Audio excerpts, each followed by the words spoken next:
Hello and welcome to the Google Digital Garage. Today we'll be doing Get Your Business Visible on Google. Essentially what it says on the screen, help your customers find you online. We're going to be going through three sort of key areas while we're doing today's presentation. The first one is going to be understanding how your customers find your business. The second one, building your presence on Google Maps and search. And then last of all, how we can optimize some of this so you can make it even better than just the basic fundamentals. Before we kick into today's content, there's going to be a little area I'd like to just cover called housekeeping. At the top of the screen, approximately here, you have the refresh button. If at any point it's like a movie being dubbed over and my mouth is moving at a different speed to the audio, please feel free to hit that refresh button. That should sort everything out that you should need. If you've got any questions throughout today's session, if you want to maybe introduce why you're here, and you might think that's a strange question, but the more context I have from people that are watching today, the more I can drop the examples that are on the screen and use your example as a live example, which means you'll take away more from today's session by getting involved, being interactive. The easiest way of doing that is just over here. We've got Tessa, who is one of the amazing Google Digital Garage trainers. Not worked with her for an extended period of time, but we've had a few sessions together, and so far they have been flawless. So do feel free to introduce yourself, say hello, introduce your business, and hopefully it'll give us a little bit of context throughout today's session. If a question that you're going to ask, and there's three opportunities throughout today's sessions to be able to ask those questions. If you ask a question and Tessa deems it a big enough question, she can pass it on to myself and I'll answer it. If it's a quick win, she can also answer it herself, as she is well versed in the world of digital. So do feel free to get involved. The more you get involved, the more fun you're going to have. The more fun you're going to have, hopefully the more fun I have. And it all comes round in swings and roundabouts. And remember today that there's not just this one course. If you're on this course today, there's other courses that suit in the digital marketing field. We have writing for social media, strategy for social media. We've got digital marketing strategy. Do have a look at the Google Digital Garage link. Have a look at the other courses that are available. If you're doing this, getting started with digital advertising, there is one on analytics. There's another one on ads. And do have a look on the online content as well. You've got the Google Digital Garage qualification, which is a generalistic approach to digital marketing. So you know everything from beacons, which if you know, you know, all the way to sort of some website knowledge as well. So do feel free to get involved. Hopefully the more you get involved, the more you take away. Make some notes about what we've just talked about, rewind what I've just talked about, and go off and find those links. So hopefully you can walk away with more than just today's content and me talking to you for the next 48 minutes. So what have we got for you guys? So one of the biggest things that you can take away from today's session is an amazing opportunity to be able to do a one-to-one mentoring session with one of the Google Digital Garage trainers. You may even be lucky enough to have Ashley himself, who's on this picture, looking as professional as ever. You'll be able to go to g.co/UK mentoring. Here you'll be able to select or pick or spick, as I just said then, whichever area you want some support with. This is not a area that's going to basically do the work for you.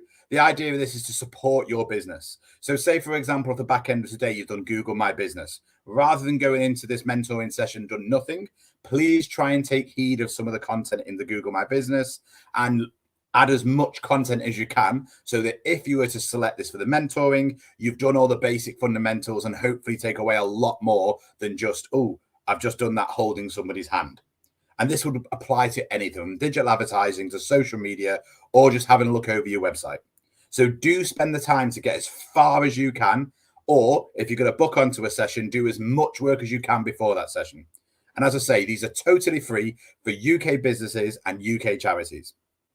If maybe you aren't a business, maybe you're not a charity, maybe you know someone that does, maybe your local corner shop, maybe your friend has a business, feel free to pass this link on g.co/UK mentoring, an amazing free opportunity from Google to upskill your business and take you to that extra step further. So I suppose the biggest question people have got to ask when we're talking about this is, how do you get your business visible on Google? And more importantly, well, what does it mean to get your business visible on Google?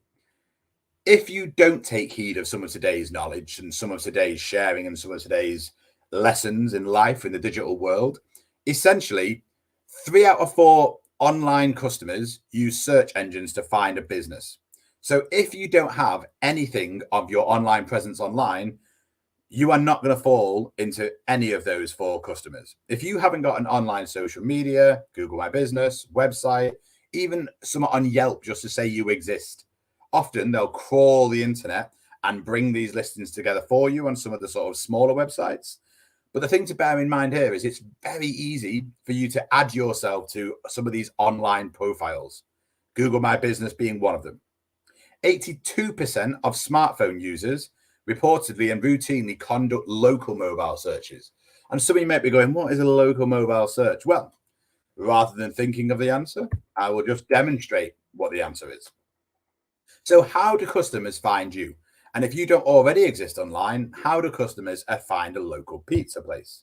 So, I'd like everybody here who's sat watching, listening, whatever it is that you're doing, to stop, collaborate, and listen, and hopefully get involved in this task. So, what you need to do here is get your phone, go on to whatever it is you would search, and find the nearest pizza place to you. How would you do this? Personally, I know my process would probably be pizza near me, as it says on the screen. If I was feeling a little bit more artisan, a little bit more fancy, I'd say artisan pizza near me, stone baked. And then all of a sudden, I'm not getting your Domino's, I'm not getting your Pizza Expresses, because in my personal opinion, which is totally my own opinion, I don't believe they're as good as stone baked pizzas. So, what we've got to think about here is what is the process? More importantly, once you've done the process, what did you do as a process? So, did some of you go on to Google? Did some of you go into Google Maps? Did some of you use voice search? Did some of you just use a search engine in the first place? Which search engine did you use? So, there's no right or wrong answer here, but hopefully a few people will get involved. We've got the Pink Aubergine branded bakes. I'm assuming you're a bakery. I could use you as an example if you can confirm that. But what we're trying to get at here is basically how are people finding you?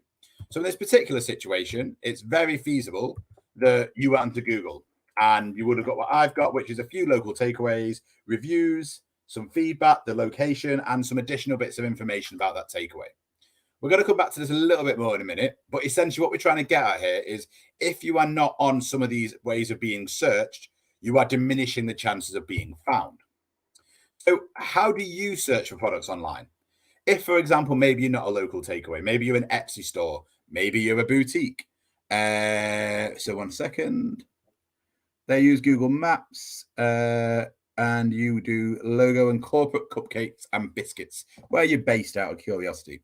So let's just say, for example, I'm looking for cupcakes, I'm looking for biscuits and big logos on there to do branded cakes. How do people find that service? Are they just going to type in corporate cupcakes? If so, is there a saturated market for this? How can we make sure that we are at the top of this market? If, for example, you have got a listing, what is going to be the difference between your listing of corporate branded cupcakes and my listing of corporate branded cupcakes? There's often things that people will consider here. And more importantly, what do you consider when you have a look at this? Personally, when I have a look at cupcakes, personally, 1 second, High Peaks, Derbyshire, but we cover the whole of the UK, I'd hope so. So, for example, if I was typing in cupcakes near me in Derbyshire, what is it that would persuade me to come to you? One of the easiest ways of thinking about this is the journey that every customer will take. Doesn't matter how, doesn't matter where, doesn't matter what. They will search on either Google, they will search on social media, they may ask their local M33 group from me, which is where I'm based in my postcode in Sale, for advice. But either way, they're going to go out there. They're going to ask people for their advice on what they could do. So go into Google, type this in. Then they've got to make a decision, and then they're going to choose how to engage. And even just engage in the first place. Is there a phone number? Is there an email address? Can you message them? Are they on social? Do they have a website? All of a sudden, all of these are part of your online customer journey. But before we do all of this, we have to sort of fundamentally understand, well, what is the difference between typing something into Google and understanding what is being typed into Google? It's great that you type in cupcake near me, but if you don't understand how cupcake near me may link to your business, then how can you optimize your content for this? So for this, we've got a really well described video that just sort of goes through how Google search works. So do feel free to sit down and just have a little listen to this. Every day, billions of people come here with questions about all kinds of things. Sometimes we even get questions about Google search itself, like how this whole thing actually works. And while this is a subject entire books have been written about, there's a good chance you're in the market for something a little more concise. So let's say it's getting close to dinner and you want a recipe for lasagna.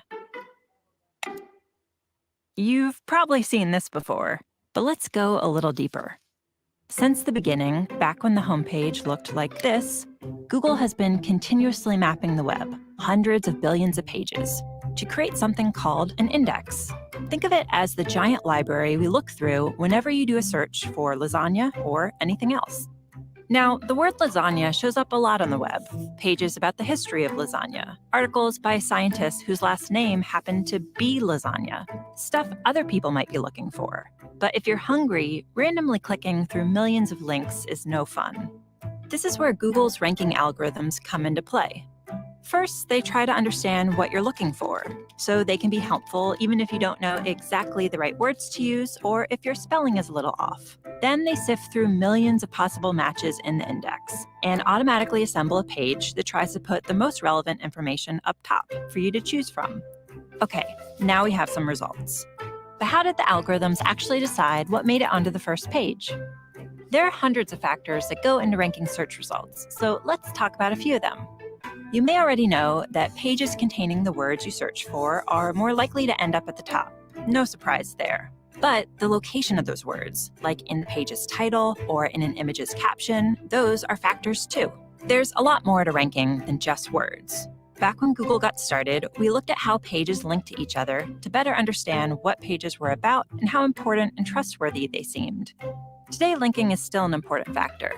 Another factor is location, where a search happens. Because if you happen to be in Ormea, Italy, you might be looking for information about their annual lasagna festival. But if you're in Omaha, Nebraska, you probably aren't. When a web page was uploaded is an important factor too. Pages published more recently often have more accurate information, especially in the case of a rapidly developing news story. Of course, not every site on the web is trying to be helpful. Just like with robocalls on your phone or spam in your email, there are a lot of sites that only exist to scam, and every day scammers upload millions more of them. So just because instantvirusdownload.net lists the words lasagna recipe 400 times, that doesn't mean it's going to help you make dinner. We spend a lot of time trying to stay one step ahead of tricks like these, making sure our algorithms can recognize scam sites and flag them before they make it to your search results page. So let's review. Billions of times a day, whenever someone searches for lasagna, or resume writing tips, or how to swaddle a baby, or anything else, Google software locates all the potentially relevant results on the web, removes all the spam, and ranks them based on hundreds of factors like keywords, links, location, and freshness. Okay, good time to take a breath. This last part is about how we make changes to search, and it's important. Since 1998, when Google went online, people seem to have found our results pretty helpful. But the web is always changing, and people are always searching for new things. In fact, 1 in every 7 searches is for something that's never been typed into the search box before, by anyone, ever. So we're always working on updates to search, thousands every year. Which brings up a big question. How do we decide whether a change is making search more helpful? Well, one of the ways we evaluate potential updates to search is by asking people like you. Every day, thousands of search quality raters look at samples of search results side by side, then give feedback about the relevance and reliability of the information. To make sure those evaluations are consistent, the raters follow a list of Search Quality Evaluator guidelines. Think of them as our publicly available guide to what makes a good result good. Oh, and one last thing to remember. We use responses from raters to evaluate changes, but they don't directly impact how search results are ranked. So there you have it. Every time you click search, our algorithms are analyzing the meaning of the words in your search. matching them to the content on the web, understanding what content is most likely to be helpful and reliable, and then automatically putting it all together in a neatly organized page designed to get you the info you need. All in, 0.81 seconds? Wow. Anyone else ready for dinner? Interested in learning more? We've got a whole website dedicated to how search works. Just click right here. Cool. So hopefully that'll give you all a solid understanding of the sort of the fundamentals of how do you get at the top of Google is not just simple as how do you get at the top of Google. The idea of that just gives you an idea then of there's Google Maps, there is your website, there is ads. There's so many things that are going to help you advance your business online. So spend that time to learn them is essentially what I'm saying here. So the first thing we need to know as well is, are customers searching for your products and services online? But maybe you're a new business. Maybe you want to know what people are typing in. So for example, when we have a look at this and we think about it, if we have a look at, say, LinkSafe, say Pink Aubergine branded cupcakes. So if, for example, you were a new business, branded cupcakes, you could type in, rather than plumbers near me, you could type in cupcakes and change it to England. You could then type in cupcakes and change to USA. And you might think, why would you do that? But you also need to consider is, do people say cupcakes? Do people say small cakes? A really good example of this is Wellingtons. So in the UK, we say, have you got your Wellingtons? Have you got your Wellington boots? When in America, they say rain boots. And I've even heard welly bobs. But the reason I'm saying this is if you were selling something in America versus in the UK, if you started populating your whole website with Wellingtons versus rain boots, all of a sudden you're going to get a higher increase of traffic because you are searching and you are advertising the thing that people are looking for. So, for example, if you're doing corporate cupcakes, you can put variations of this word into Google Trends, which is trends.google.com. A link will magically appear from Tessa, I hope, in the comments, if you would. And this will mean then you can start to look at, what other things are people putting in? Do people put in large logo cakes, small logo cakes, prizes for corporate events, custom cakes for businesses? Again, all these different things you can then match against each other to see which ones are most popular. Or are there new terms that are slowly getting more and more and more popular? In the niche worlds of logo cakes and the corporate cakes, I'll be quite honest, I am not quite vetted so deeply in that world. But the main thing we're looking at here is how Google Trends work. And hopefully that gives you a solid understanding of that. So we're going to have a quick check. So far, we've had no questions. I have given some answers with no request for questions. But hopefully you'll get throughout today's presentation and ask more questions as we go along. So do feel free, one second. Nope. Do feel free to drop any questions throughout today's presentation, even if it's something that's a bit ad hoc, maybe something that's not perfectly on topic. If we get through today's content and we've got time at the end, I am more than happy to talk about content to do with today's presentation or in the vicinity of today's presentation. So where to build your presence on Google? So the first thing we need to have a look at is, what options do we have to build our presence on Google? So a really, really, really easy one that takes less than 5 minutes to sign up to, and maybe takes about, at tops, if you are not very IT efficient, maybe 30 minutes to an hour to set up. If you are IT efficient, you can probably do this in 15 minutes if you know this information off the top of your head or have it to hand. You can organize something called a business listing. And this is literally, as you can see on the screen here, a bakery, what time it's open, the reviews for it, what it's about, directions, a website, how to communicate with them, all of this in a nice bite-sized chunk on the right side of Google. And all of this comes up because someone types in a search query. So if I was to type in, I hate this one, Stasia, I'm going to go with Stasia's Bakery or something along the lines of that. If I was to type this in, because this is a unique name and it's a business, it would then pop up on the right-hand side. If you were to spend some time, money, and knowledge on ads, that would come up right below the top of the page underneath the query box. But this would mean that you are vastly improving the chances of anybody finding your business. This is an ad for their own bakery name. But if you were doing, for example, corporate cupcakes, you could see what other people are doing. And it's a world that's pretty deep about how much money you want to spend, how good your landing pages are, how good your ads are. But this would come up next. And then underneath this is the organic search results. So this could be for your social media, for your web page, for any online presence you may have outside of Google My Business. All of a sudden, you've now got all of these options for where you can be seen inside search. So make a note: ads, organic, and Google My Business. And this is sort of like the top level area that you would put these under: organic search, business listing, and paid search. The reason we put this here rather than just what I've said there is that other Google, other platforms, other search engines exist that you would also have to add this information under. There's Bing Business, there is ads for Bing, there is a search console for Bing as well. So again, don't just stick to one, try and cover a plethora of all. But these are the three areas that you could be found on Google. The first thing we need to consider is search engine optimization. What is it? What are we talking about? This is the practice of increasing the quantity and quality of traffic to your website through organic search engine results. So what does that mean? Essentially, the only way you can get people to come to your site organically is to run keyword research, find out what people are searching for, match this with what your website, what your service, whatever it is that you're doing does, and create high quality content. Publish useful high quality content so you understand what it is that you're doing. Tessa, if you would do, one thing I really, really think is really well written for this, if you've got time, is if you type in HubSpot and pillared content, and I think it's HubSpot, how to write pillared content. It might not be the perfect title, but if you could put that link in there, that would be amazing.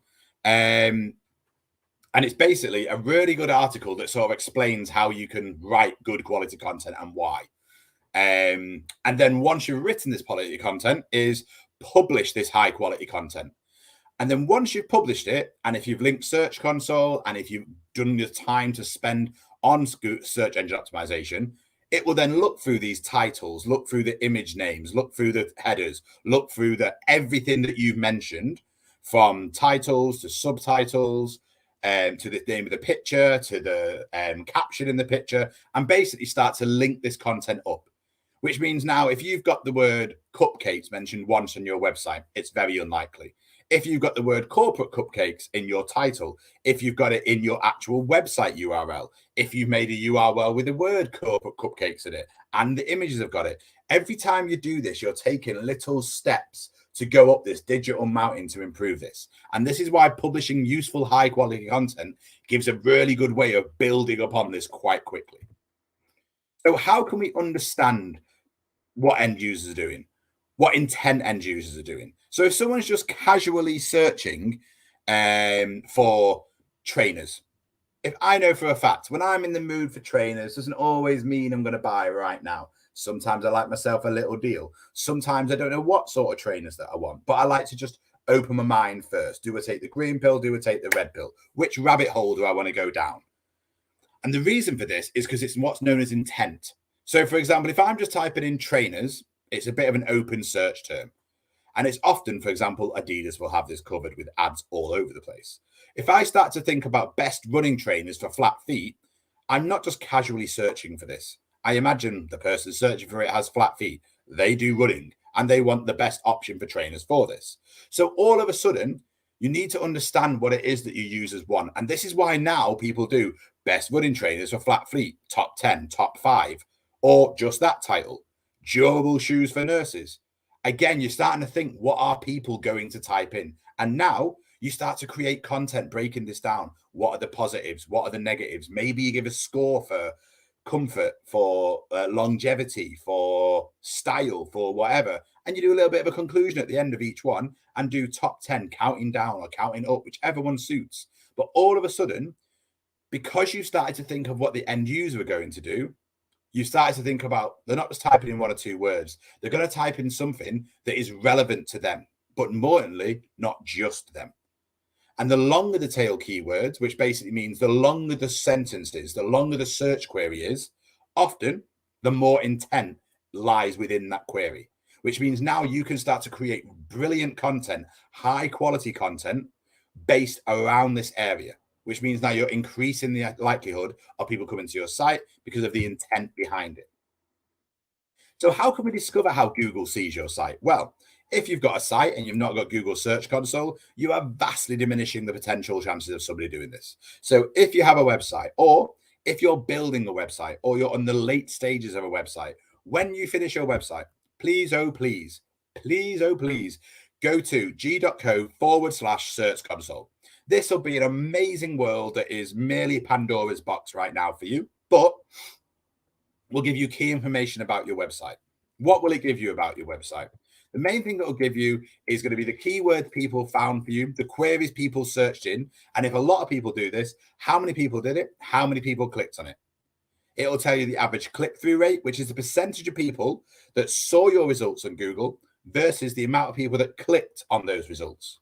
So now you can start to see, well, how well have I started to develop my website? Which pages are doing quite well? Where is this traffic coming from? This is all available through Search Console. It's also a little bit of a digital doctor, but we're not here to talk entirely about Search Console, but please make a note of this. So when we're thinking about this, we've got to make sure that for local SEO especially, you're increasing search visibility for businesses. And this is particularly relevant for people that serve the community face-to-face. So how can we start to do this?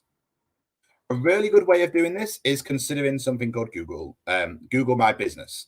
And people will often use this inside Google Maps, which is why people create these. If you haven't done already, I imagine you will have done. You will have come across this at some point. So Google Maps is basically a map with loads of pinpoints where all businesses are. Churches, Metrolinks, businesses that sell shoes, businesses that sell cakes, businesses that sell wigs.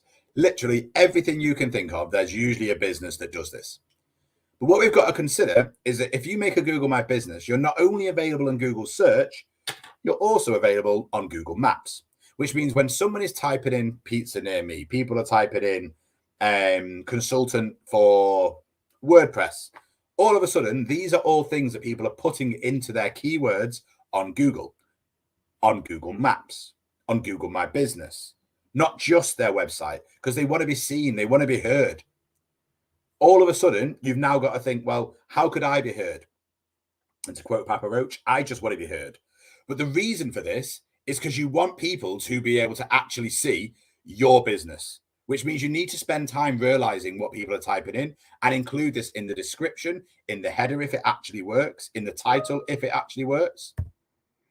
So step to create Google My Business profile. How can we do this? The first thing we can do is go to Google and try and type in Google My Business app.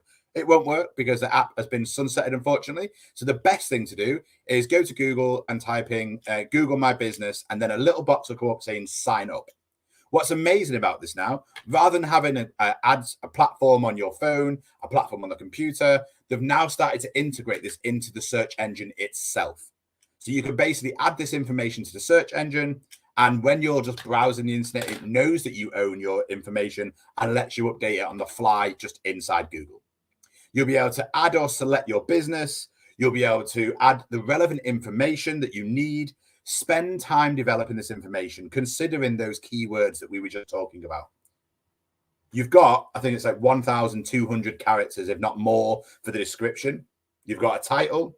You can add products. You can add images. You can add staff pictures. Depending on what you do, you can start to think of different variations on these things. So, for example, if you're looking for a small corporate event for some cupcakes, have a picture of your cupcakes on a nice stand at a corporate event. On the flip side, maybe you want a big corporate event, and we're not talking 10, not talking 100, maybe talking 1,000 cupcakes. Maybe have a picture of your cupcakes on top of a mass amount of boxes, which demonstrate you can do big orders.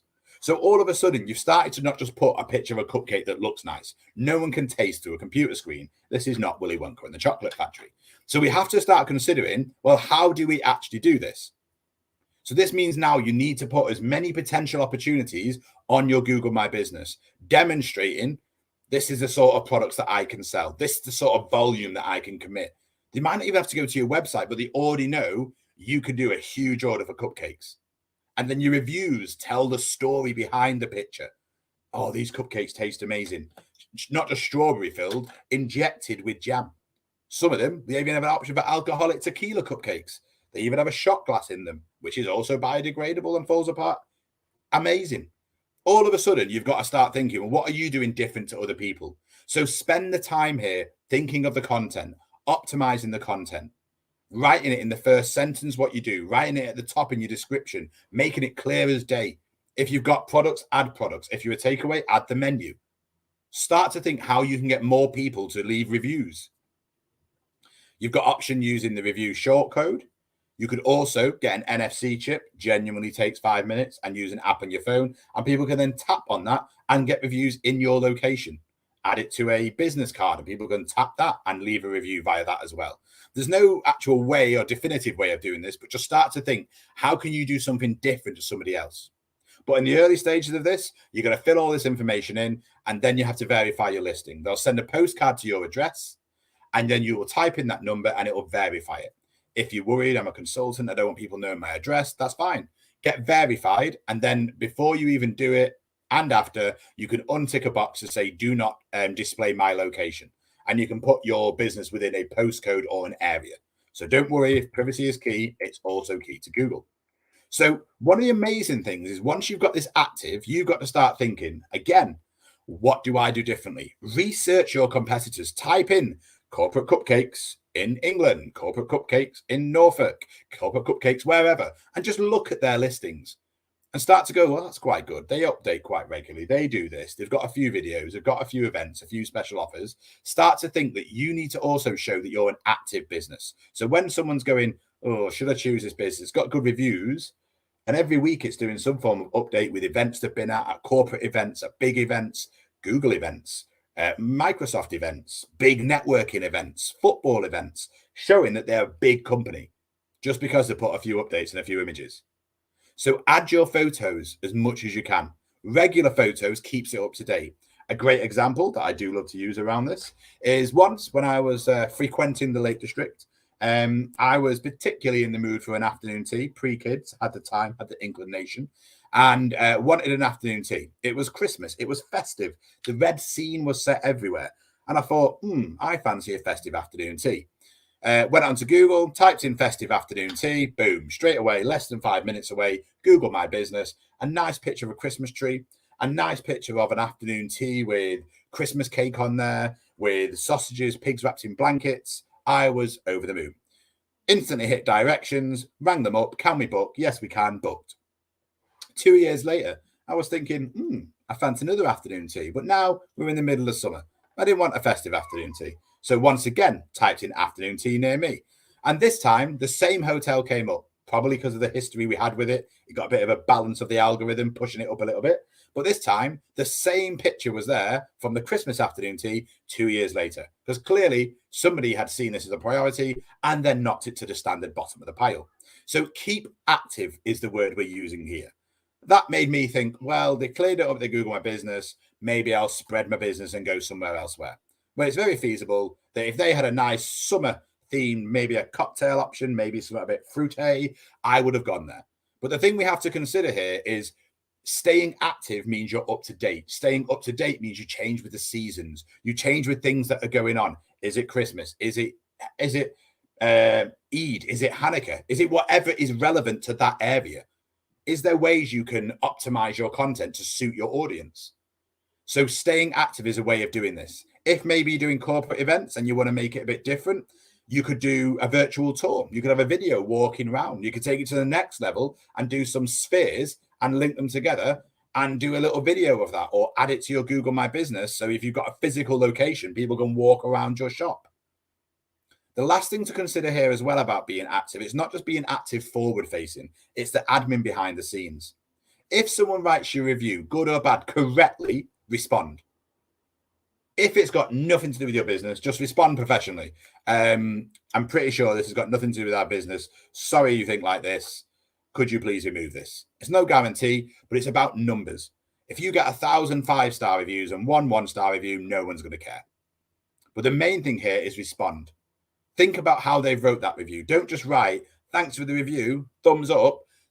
Customize it. Hey, Joe, thank you so much for leaving a review last week. It's really appreciated the feedback. So glad you enjoyed the Christmas pigs in blankets and the Christmas themed afternoon tea. Can't wait to see you again at Joe's amazing hotel.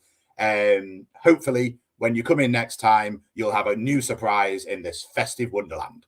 Blah, blah, blah, blah. Thank you very much. Hotel name and then a name of a person.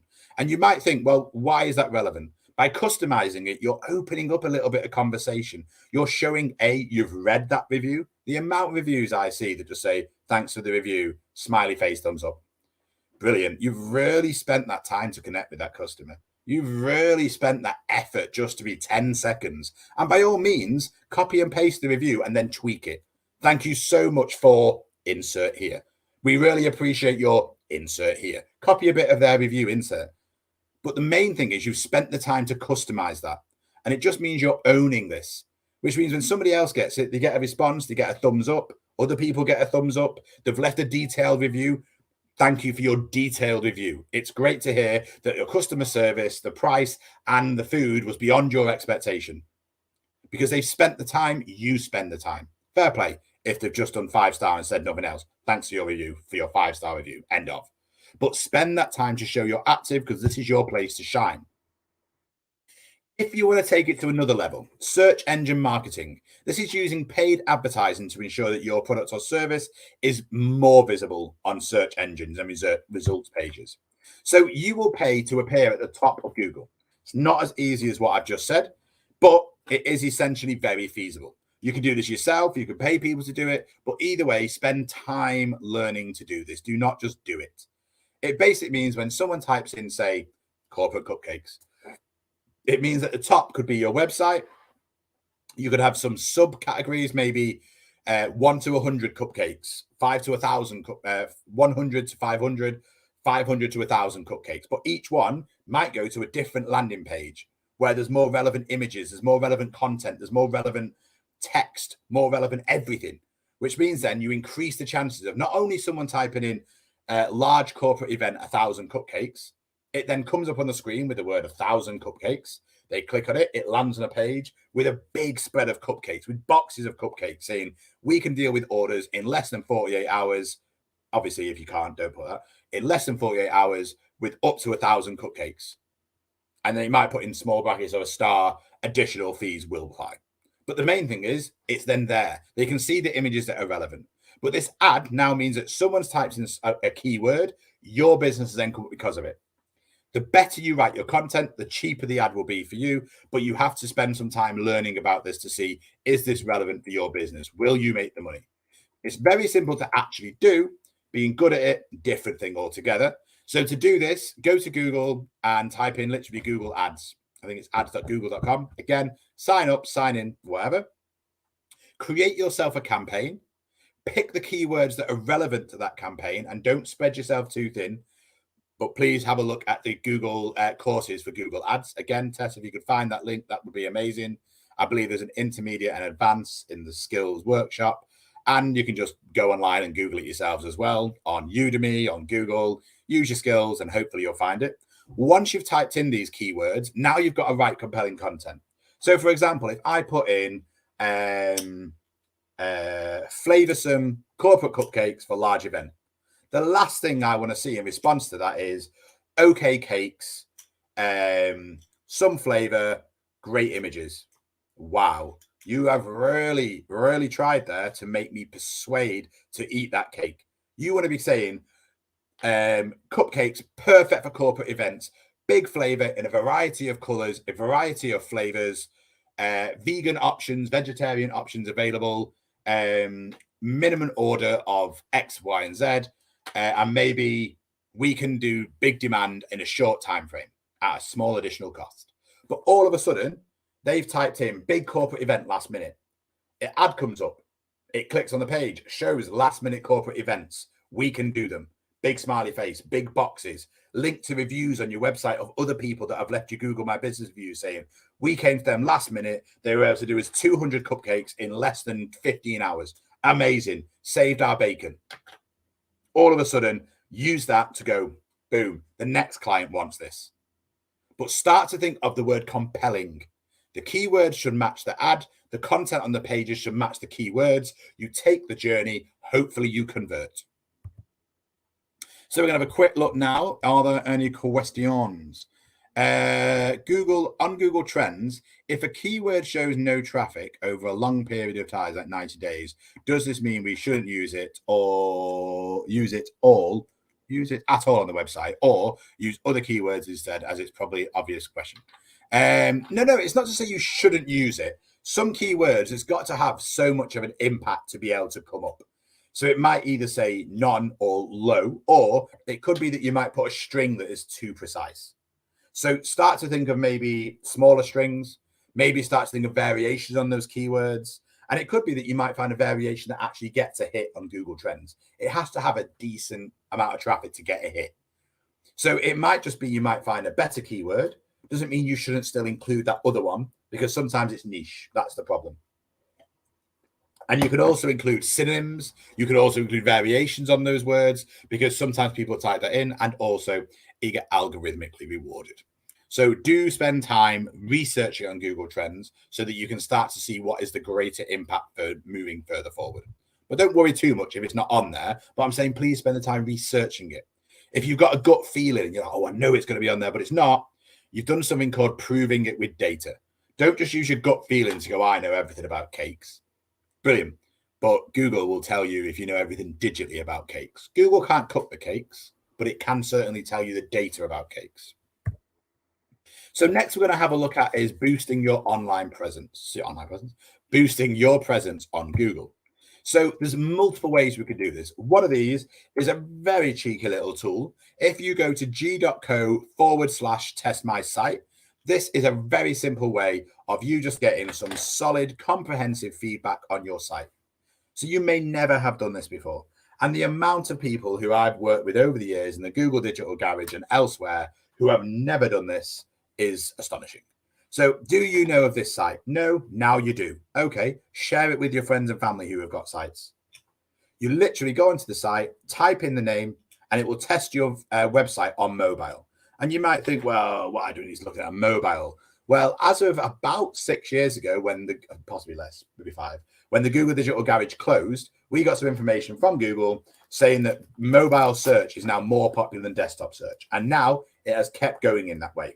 So you need to test your mobile site for mobile-friendly content. How fast does it load?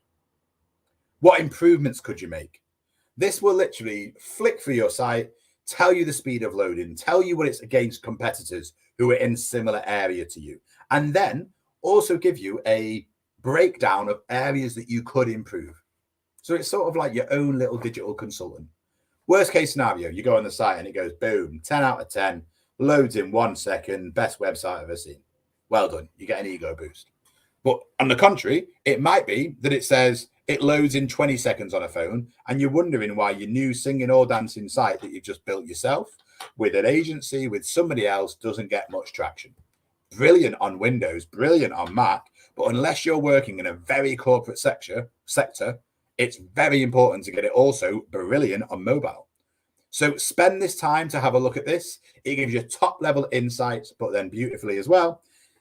You can also click on get my free report as well. And this will give you a downloadable PDF sent straight to your inbox with all this information on. And so you can start to peruse this in your own time. Peruse this with your own leisure. And if, for example, like me, many moons ago, I don't know everything, and I still don't know everything. So that would be a bold statement to say many moons ago. But basically, what's great about this, it'll give you the top headline, what you need to do, tell you about it. If you're like, this still makes no sense, well, what else can I do? Well, that's fine. Little thing there, you can expand upon this and get more information about this. And one of the great things as well is it will then give you an amazing opportunity to learn more as you go along, because it will start to expand upon the little tags and little headlines, so you can learn more and more and more in depth. Maybe even Google some of those searches so you can find out even more about this. If you haven't already, you can claim your listing. So there is something called a Google guide. And this is like a Google Maps guide, is where people will often go online, add new places out of the goodness of the heart. And you might think strange things to do. But the problem is that a lot of people don't know how to do this. So a lot of local restaurants, a lot of local cafes don't have someone like myself, don't have someone like you batting for the digital side of them.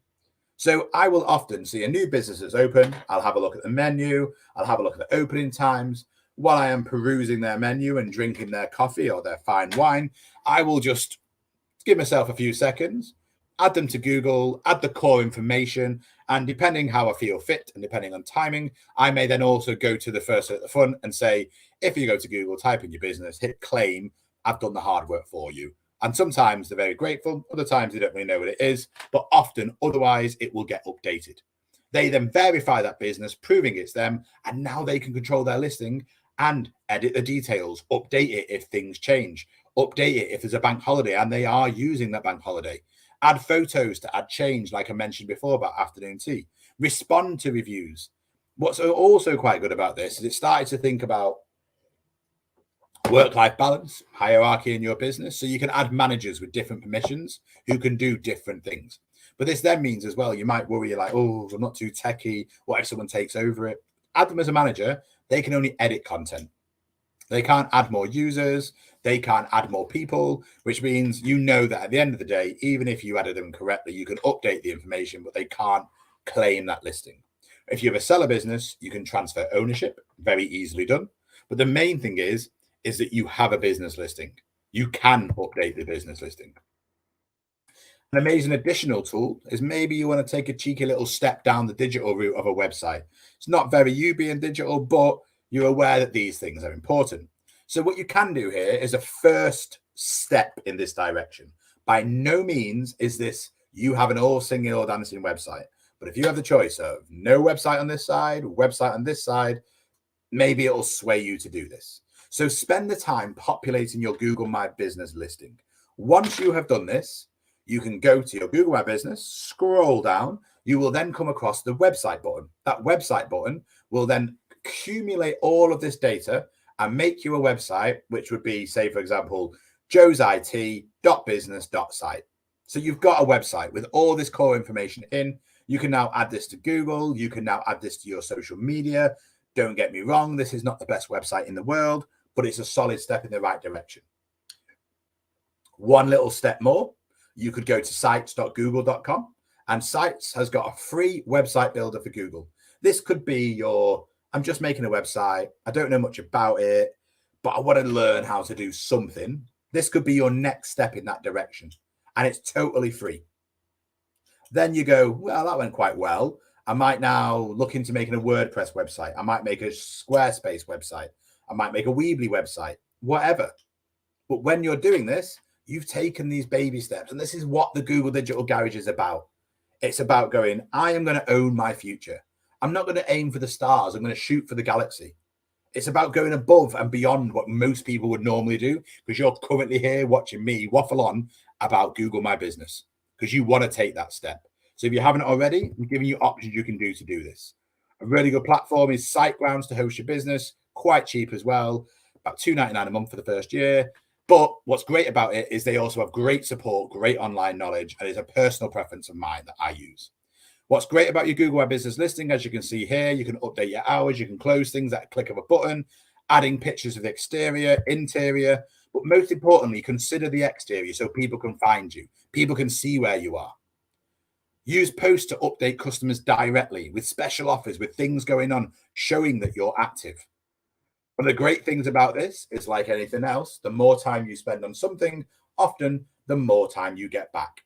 So if you spend time doing your Google My Business listing, people will then go onto your Google My Business listing. That is now creating something called data, which is more valuable than gold, because you can now see what areas are searching for you, how many people are searching for you, how many phone calls people are making.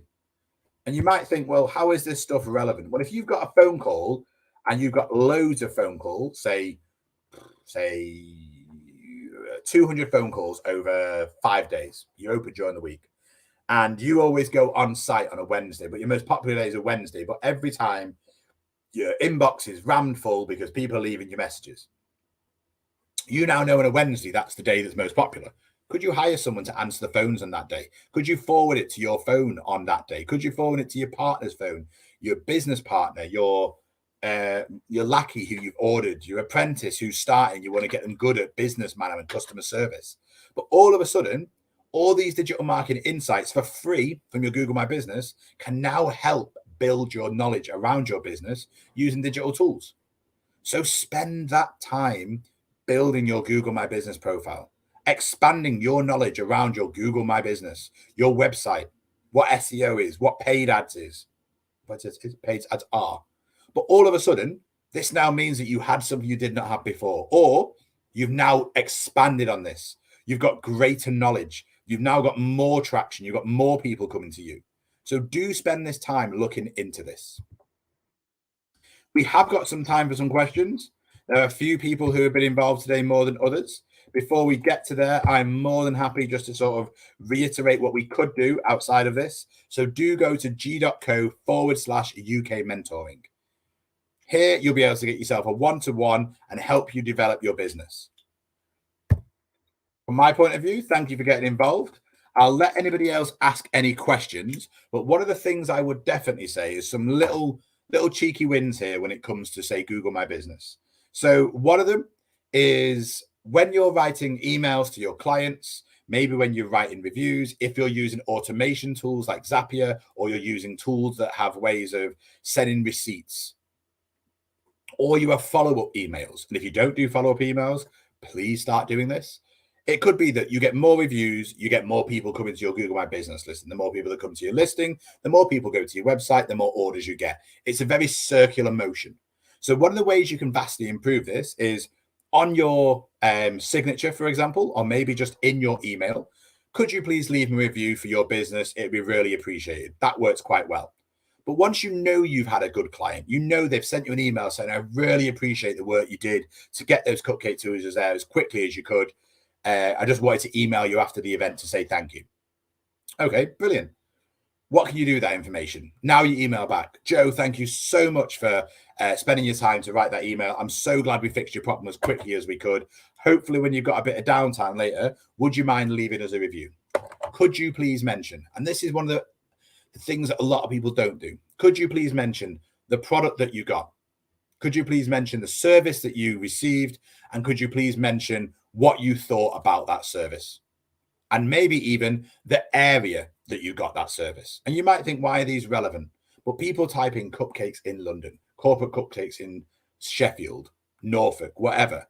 But if you've now started to take that review that step further, now when someone types in corporate cupcakes in London, there's a Google My Business review with the word corporate cupcakes in London.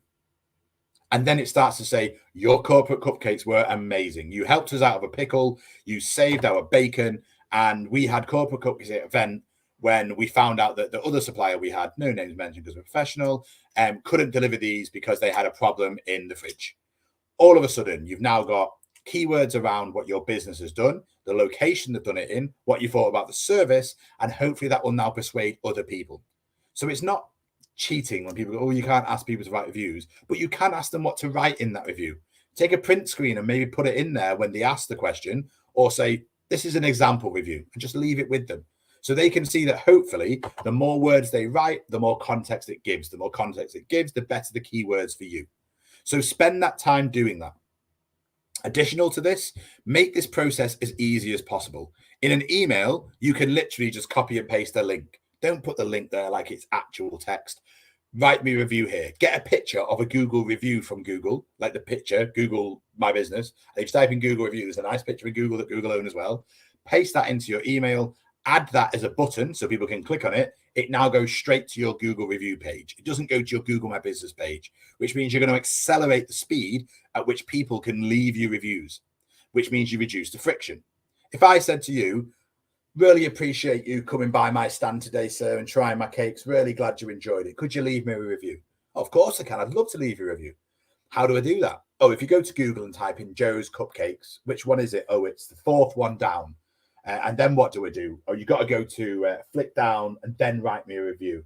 What would you like me to talk about? All of a sudden, you've added a level of complexity. So you could just have a QR code on the wall, a QR code on the poster, a QR code on the table saying, love the cakes, leave us a review.